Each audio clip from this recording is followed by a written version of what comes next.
देव म्हणून पूजा केली जाते, पण माणसाला माणसाची पूजा केली जात नाही. माणसाला बोलता येतं पण बोलू दिलं जात नाही. स्पर्श करावा वाटतो पण करू दिला जात नाही. कपडे अंगावर चांगले लिहावं वाटतात पण लिहू दिले जात नाहीत. आम्हाला दागदागिने घाला वाटतात पण घालू दिले जात नाहीत.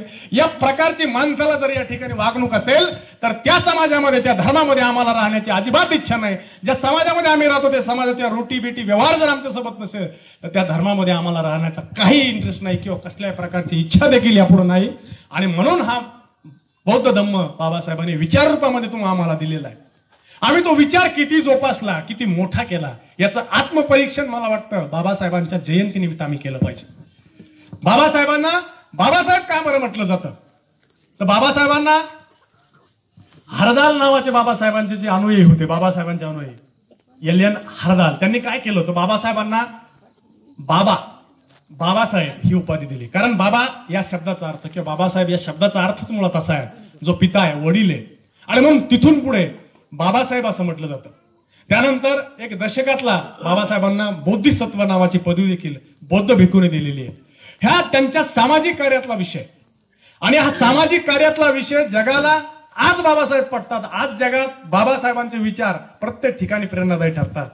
आणि ही प्रेरणा जर आमच्या समाजाला आली, परंतु एक सगळ्यात महत्वाची, सगळ्यात जर खुळचट सवय जर आपल्या समाजाला आता पडली असेल ती कुठली आहे तर बाबासाहेबाचे आम्हीच खरे अनुयायी असं नाही. बाबासाहेबांचा विचार इथल्या प्रत्येकासाठी होता. बाबासाहेबांनी मजूर पक्ष काढला, तो फक्त मजुरांसाठी होता का? आता बाबासाहेबांनी याच्याही पलीकडे काम केलं कृषीमध्ये. बाबासाहेबांनी शेतकऱ्याला शेतीला पाणी उपलब्ध व्हावं म्हणून कुठलं भाकला नांगर नावाचं धरण बाबासाहेबांनी बांधलं. आता हे धरण सगळ्यात मोठं भारतातलं मातीचं धरण आहे. हे तुम्हाला आम्हाला माहिती आहे का बरं बांधलं बाबासाहेबांनी? काही इथल्या दलितांना पाणी प्यायला मिळावं म्हणून बांधलं का? पण इथे असणारा जो शेतकरी आहे तो बहुसंख्य शेतकरी आहे.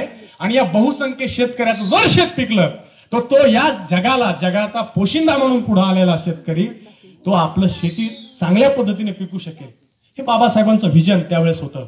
हे जगाला प्रेरणादायी देणार होतं.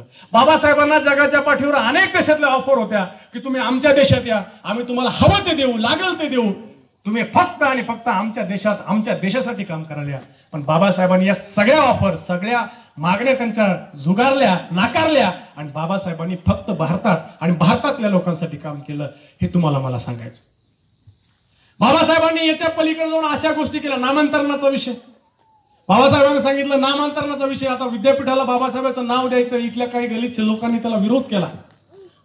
का विरोध केला? त्यांचे काही हितसंबंध असतील तो त्यांना माहिती, त्याचा विषय वेगळा आहे. पण बाबासाहेबांसारख्या विद्वान माणसाचं नाव ज्या विद्यापीठाला आहे त्या विद्यापीठाचं वैभव, त्या विद्यापीठाचं ते भाग्य आपण मानलं पाहिजे. म्हणून बाबासाहेबांना सुद्धा सांगितलं की नामांतरणाचं देखील काम बाबासाहेबांनी आपल्या हाती सोपवलं पुढे. या सगळ्या गोष्टीचा विचार आणि परिपाक जर आपल्याला पाहायचा असेल तर बाबासाहेबांनी त्यांच्या आयुष्यात जी प्रॉपर्टी कमवली त्या प्रॉपर्टीला दिलेले वारस तुम्ही बघा. बाबासाहेबांनी 4 ते 5 ज्या एज्युकेशन सोसायट्या आपण बघतो, परतूरला आपल्याकडे कुठली संस्था आहे, जालन्याला कुठली संस्था आहे, औरंगाबादला कुठली संस्था आहे, ज्यांना संस्था निर्माण केली त्यांच्याच घरातले कोणी मेहुणे, कोणी पाहुणे, कोणी जवळचे भाऊ मित्र सदस्य केले. बाबासाहेबांनी त्या सगळ्या पीपल्स एज्युकेशन सोसायटी असू द्या किंवा अजून कुठलीही सोसायटी असू द्या, बाबासाहेबांनी त्या घटनेतच लिहिताना लिहिलं की या एज्युकेशन, या संस्थेचा, या शैक्षणिक संस्थेमध्ये यापुढे यानंतर माझ्या कुठल्याही वारसाचा त्या ठिकाणी कुठलाही हक्क, हिस्सा असणार नाही. आणि म्हणून तो विचार बाबासाहेबांनी आपला निष्काम आणि निरपेक्ष, ज्याला निस्वार्थ म्हणतो, तो जो निस्वार्थ विचार आहे तो या समाजाने घ्यावा. या समाजाने घ्यावा म्हणजे या अखंड भारताने घ्यावा हे मला या ठिकाणी सांगायचं. समाजाला पुढे नेण्याचं काम, इथल्या माणसाला सुधारण्याचं काम बाबासाहेबांनी केलंय. तो कुठल्या एका समाजाचा, कुठल्या एका जातीचा, कुठल्या एका धर्माचा नाही हे मला या ठिकाणी सांगायचं. बाबासाहेबांवरती बोलायला मला वाटतं अजून भरपूर बोलताय, पण वेळेची, आपल्या सगळ्यांच्या प्रयत्नाची जी काही पराकाष्ठा झालेली, बरेच लोक बोलले, तुम्ही मिरवणूक पण भव्य दिव्य या ठिकाणी काढलेली आहे. हे सगळं मी या ठिकाणी सांगत बसत नाही, पण मला एकच विनंती सरते शेवटी मला करायची की बाबासाहेबांनी ज्या पद्धतीनं आमच्या अनेक क्षेत्रामध्ये काम केलं, आपण प्रत्येक क्षेत्रात जाऊन काम नाही करू शकत, पण बाबासाहेबांचा एक विचार जर आपण आपल्या क्षेत्रातला उचलला, आपण ज्या क्षेत्रात काम करतो तर तो निश्चित आपल्यासाठी प्रेरणादायी ठरेल. आपल्या जीवनाला जे म्हणतो आपण आता दीप भव, तर तो तसा घडेल. आणि कारण ते आपल्या लक्षात आलं पाहिजे. तरुणांना माझी कळकळीची विनंती आहे, व्यसनाधीनता ही जी आहे आजच्या काळामध्ये दिसू लागलेली आहे, ती व्यसनाधीनता कशामुळे दिसायली की आमच्याकडे अभ्यासाचा विचार आजही नाही. लहान पोरांना आपण चांगल्या चांगल्या गोष्टी सांगण्यासाठी आईला वेळ नाही, कारण मालिका चालू असते. ती मालिका जर संपून गेली तर माईला ती डबल पाहायला भेटणार नाही. त्या पोराला उद्या गोष्ट आपण सांगू शकतो असं आईला आजच्या वाटतंय. पण हे आपण समजून घेतलं पाहिजे, सुधरून घेतलं पाहिजे. आपण मालिका न पाहता आपल्या पोरांच्या भविष्यावर लक्ष दिलं पाहिजे. त्याला शिवाजी महाराज, महात्मा फुले, बाबासाहेब आंबेडकर, राजर्षी शाहू महाराज या माणसांसारख्या महापुरुषांच्या चरित्रावर आपण त्यांना सांगितलं पाहिजे. त्यांच्या भविष्य त्यांना आपण सांगितलं पाहिजे.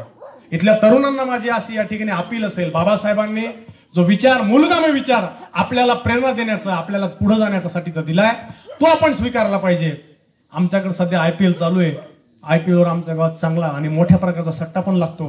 मला वाटतं त्यांनी त्या धावा, ती रन्स मोजल्यापेक्षा माझ्या बापानं वावरात किती मुडणं घेतलेत आणि किती त्याच्या रन झालेत हे जर त्यांना मोजून लक्षात जर ठेवले आहे, तर मला वाटतं आपण अशा पद्धतीने जयंती साजरी केलं याचं हित या ठिकाणी झालं असं मी या ठिकाणी समजतो आणि थांबतो. धन्यवाद.